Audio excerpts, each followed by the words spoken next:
রাজশাহীর চারঘাট উপজেলার ইউসুফপুর সীমান্ত এলাকায় বিএসএফের অতর্কিত গুলিবর্ষণে গ্রামবাসীর মধ্যে আতঙ্ক সৃষ্টি হয়েছে।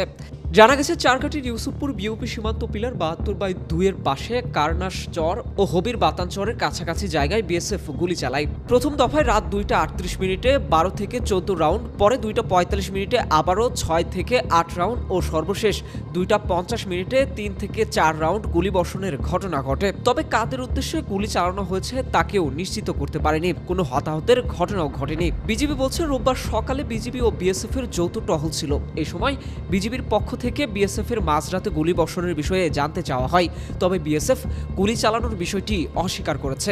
স্থানীয়রা বলছে, ইউসুফপুর সংলগ্ন পদ্মা নদীর হবির বাতানচরের একটা অংশে বাংলাদেশি কৃষকেরা গম, মসুর ডাল, সরিষা সহ নানা ফসলের আবাদ করেছেন। আগে বিএসএফ ক্যাম্প অনেকটা দূরে থাকলেও গত ১৫-২০ দিনের মধ্যে তা সরিয়ে একেবারে সীমান্তের জিরো পয়েন্টে এনে স্থাপন করেছে।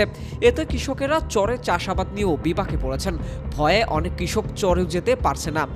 এছাড়া গত ২ অক্টোবর বিএসএফ এর টহল দল তোফাজ্জল ও মানিক নামের ২ বাংলাদেশি জেলেকে ধরে নিয়ে গেছে।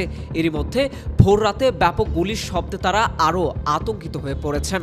স্থানীয় ইউপি সদস্য শরীফুল ইসলাম গণমাধ্যমকে বলেছেন, আমরা সীমান্তের কাছাকাছি না যেতে সবাইকে সতর্ক করছি। Desk report, metro TV.